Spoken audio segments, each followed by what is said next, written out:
What's up, everyone? Reverend Masando here. So deeply honored and excited and grateful to be back with you again on this Sunday. This Sunday, which feels like, I think there's like the beginning of fall on the horizon. This time of year, which is my favorite time of year, where I feel called to slow down a little bit.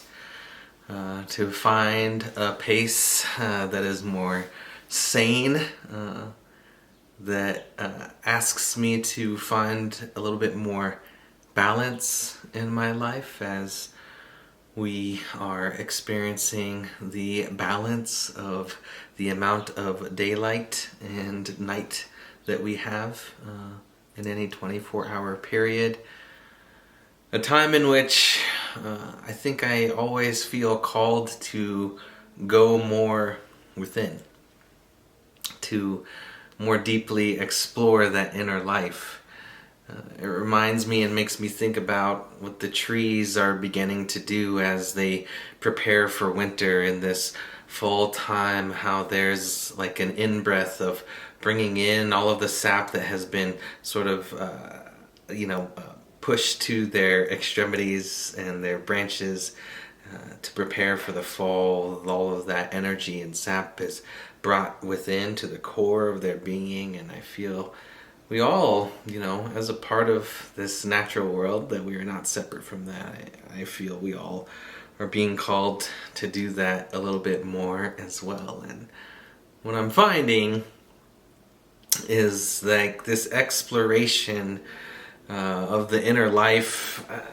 I'm just finding that it's happening for lots of people right now. As I look at my social media feed and some blogs that I follow, as I listen to some sermons from some fellow colleagues that have been coming up, when I'm just feeling into what's going on within me, what I'm seeing a pattern of, like right here in this moment, is like there's this need to just get really real about how we're all doing.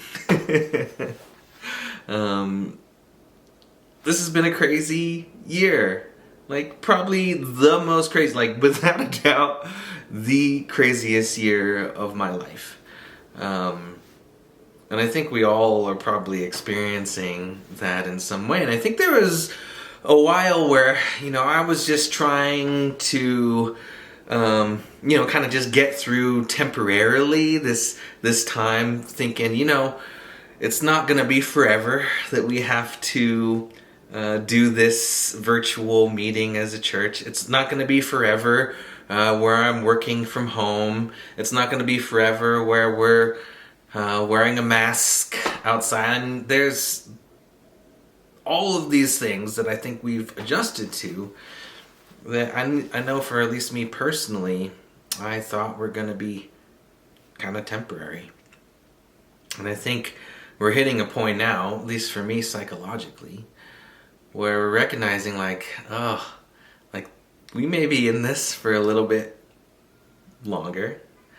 That there's all of these things that are stirring inside me that without spiritual practice, I have a really hard time coming in contact with and fully acknowledging. That I think there's this thing as like being a good spiritual person, like as this good practicing minister that should always have this hopeful and positive outlook on life, and even a resistance to, I think in spiritual communities we can experience this resistance to anything that we may deem as negative, anything we may deem as difficult, any emotions that are hard. I think there's this sort of value on, like peace and love, and less of a value on difficulty and anger and sadness. So what I know, like I'm really feeling these days, is like this really intense need, and it's something that grounds me to simply be real with what's going on. And I know for me personally, like, as I do that, like as I begin to explore my inner life, what I'm finding is rising to the surface of my awareness is there's some things that I think I haven't wanted to fully recognize. Like there's some emotions that I'm experiencing that I haven't had to or wanted to fully come in contact with. So what I also know is if I don't really allow myself to be with all that is happening below the surface, that those things then can begin to run me, and they can begin to fester, and they can begin to honestly have a life of their own. So I know it's really important for me to get real with what's going on, and so I'm going to do that real quick. Just as like this spiritual practice, and I hope by doing so it gives you all permission to do the same, to get real with what's going on in your life, and to know like it's okay. And not only is it okay, it's needed. And so I know something that has come up for me recently is like how sad I am, like how sad I am, how much I miss congregating together, how much I miss seeing people's faces, how much I miss getting hugs and spending quality time in person with my friends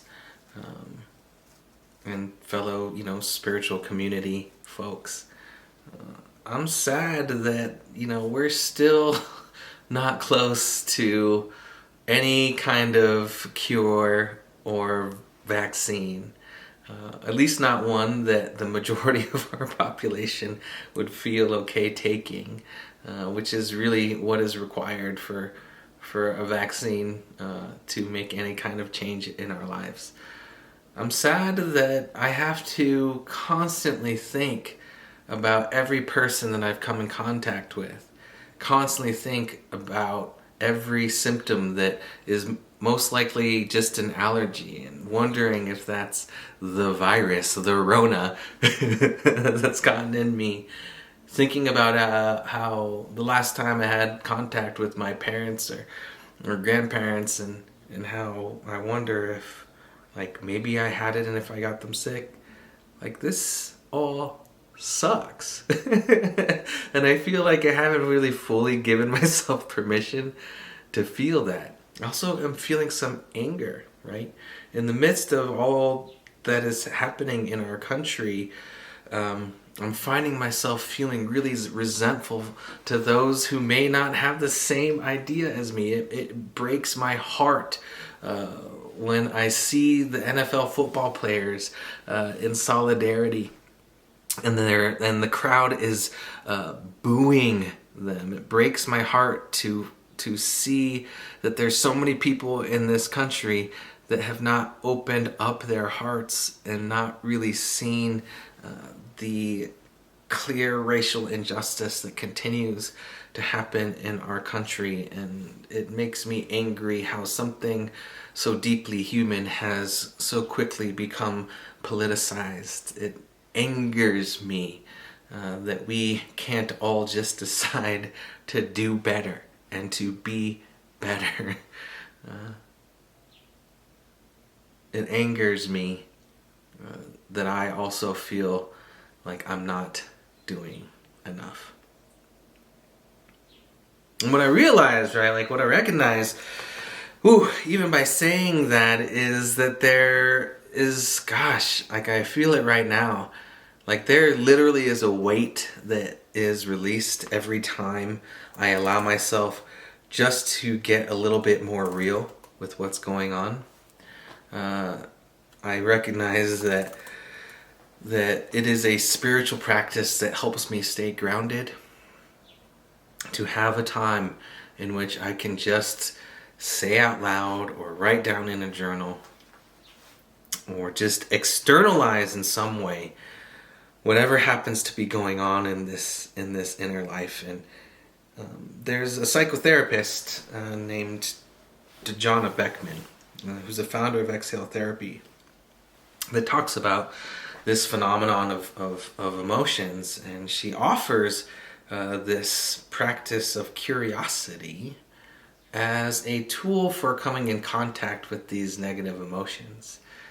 I think it's easy for us to come in contact with these things, to begin to actually feel what's going on inside, and then have all of these judgments about ourselves when those things arise, or judgments about others, whether we are internalizing, whatever our reactions are, or we're projecting that onto someone else. It's all kind of the same. But curiosity is like this magic superpower that we all have, that the children in our life, I feel like, really teach us well. That allows us to approach these negative emotions with like this superpower that allows us to really just be inquisitive about them, allows us to recognize that these emotions are not the wholeness of who we are. Rather, they're like these experiences that are moving through us, and maybe even trying to help communicate something to us. This is what Dejana Beckman says. She says, more often, it is how we react to the feeling of intense emotions that causes the problem, and not the emotion itself. This is where curiosity can become such a powerful tool. Let's imagine intense anger has shown up. The more we try to turn it off or push it down, the more intense it becomes. If we are somehow able to suppress it, it may show up in other more passive but still unhelpful ways. The anger wants to be heard and is trying to communicate something important. It does not want to be ignored or silenced. How might our relationship with anger change? How might it shift if we got curious about what it was trying to tell us? If we turned toward the anger and said something along the lines of, I know you're here for a good reason. May you have something important to tell me, and that at your core you're trying to help or protect me. What has happened that has so upset you? What are you worried or concerned about? For me, these difficult emotions that have come up, the sadness I feel, I think is really revealing how much I value being together in spiritual community. I think it shows me how much I value time spent with friends, and that quality time, how much that really fills me up. I think the anger is really revealing to me, more than anything else, how much I deeply desire to be proud of this, how I show up during this time. How much I desire to be a person that can be proud of the way they showed up, being on the right side of history in this moment. I think it's showing me more than anything how much I desire this vision of a world that truly works for everyone. It makes me want to be braver. It makes me want to be bolder. It makes me want to do everything I can to build the resilience I know that is required for this time. So what I also know, right, is like one of the ways that we stay grounded during this time is doing this kind of confessional thing. Just getting really real about what's going on. Utilizing curiosity to come in contact with those difficult emotions in order to more fully understand them, and also not let them rule us. But after that, right, is to also recognize that there's like a vision that is pulling us, that is causing that discomfort, that is causing us to feel these ways, right? Michael Beckwith, one of the best, I think one of the most memorable quotes that he's ever said, and at least for me in my life, is he has said that pain pushes until vision pulls, right? I think coming into contact with our emotions ultimately allows us to really see more clearly the pain that we may be experiencing about whatever that is, whatever that emotion is trying to tell us. And this idea that pain pushes until vision pulls is this idea that pain can actually be the first step and the catalyst towards moving towards a greater vision for ourselves, whether that's individually or collectively, right? What I know is the pain that I am experiencing in my sadness is really reflecting this vision of a beloved community that I know that we can create together. This pain that I feel around all of the racial injustice that we are coming into a deeper reckoning with in this moment at a mass scale. That it is revealing a vision for a world that is actually normalized equity, that has normalized diversity, that has normalized the unique expression of each one of us, and has come to a place where all of the diverse and beautiful expressions of this being human can be celebrated, can be utilized, can really become a part of all of our lives. And so this vision, right, is also a deep spiritual tool that I know we also need, that I know is helping me stay grounded in these challenging times. That without vision, right, we can kind of just get stuck in the pain, right? But the pain isn't there just for us to feel pain and to feel suffering or to experience suffering, right?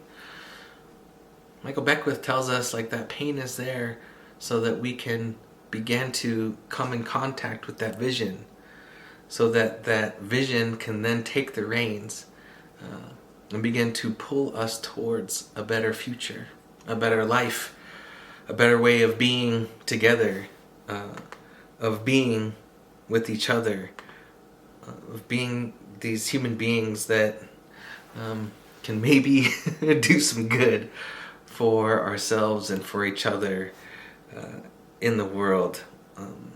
One of my favorite, I wish she was my friend, one of my favorite spiritual authors right now is Reverend Angel Kyoto Williams.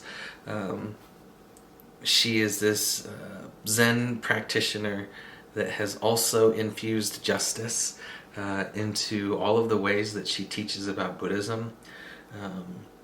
She has this incredibly powerful and kind way of speaking truth.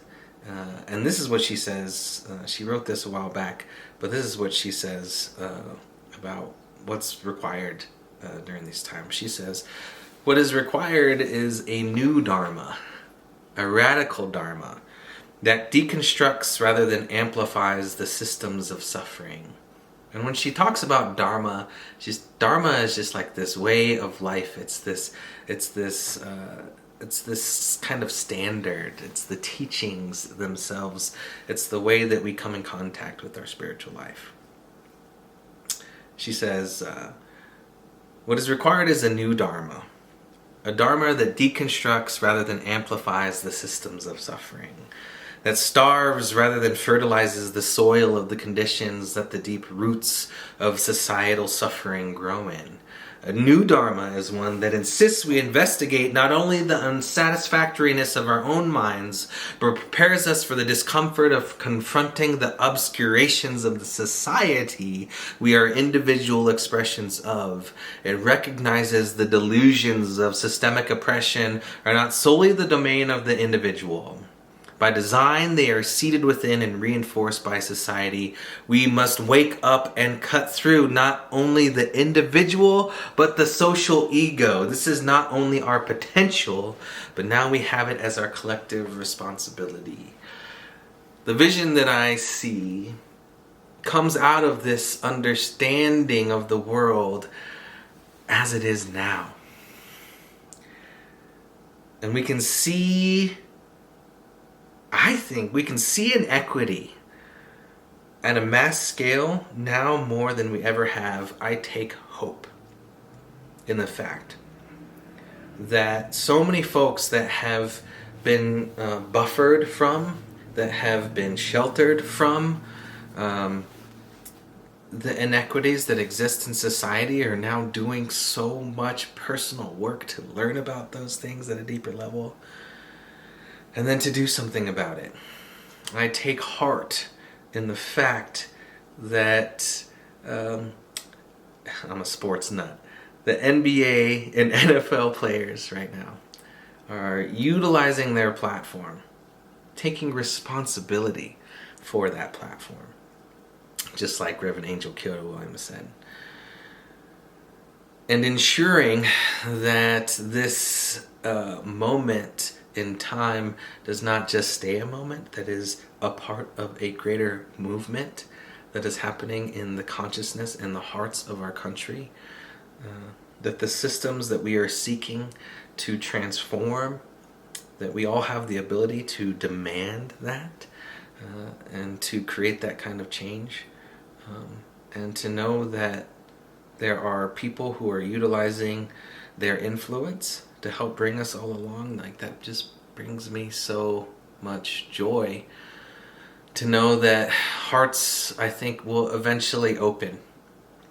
That even those folks that booed last night in the opening football game of the season, when the two teams were standing in solidarity for racial justice, all of the folks that say just shut up and play, that there are moments like I have hope that there will be cracks in each one of our hearts, but especially those whose hearts may not have been cracked open yet, to really be a part of the change, to really seek more equity and love in the world. So the vision that I know is coming through all of us, I'm excited for. And I know that so many of the things that we're doing to help spiritually ground ourselves during this time can be filled with a tremendous opportunity to create a world that we'd like to see, to create a world that truly works for everyone, to meet the unique challenges of this time, but to do so with the honesty of recognizing everything that's going on, to make contact with the pain that may be underneath that, but then allow that pain to pull us into a greater vision for our own lives and for the world itself. I'm going to be doing a workshop where we'll be exploring these spiritual practices, how to engage in curiosity, how to come in contact with difficult emotions, how to then allow that to create a vision for our lives, and how to then be pulled by that vision. And lastly, what I hope it does, right, more than anything else, because what I know most deeply grounds me is doing something about it. Every time I find something to complain for, I find to complain about, I find that that's a tremendous opportunity to take action. And then every time I take action, I feel a little bit better about everything I just complained about. I can be a part of the solution rather than a part of the problem. So, I invite you all to join in that workshop. I know that anytime we do spiritual work, it is amplified when we do it together. And so I have so much gratitude for each and every one of you for being a part of this spiritual community, for being humans on the earth that are dedicated to making contact with those things, and just for being a voice and a presence of love and the divine in the world. I know that we are all here together. I know that there is a deeper love that's seeking to come through this transformational time. And I know that we are all each supported in everything that is arising and everything that is seeking to be. I love you. I appreciate each one of you, and we'll see you soon.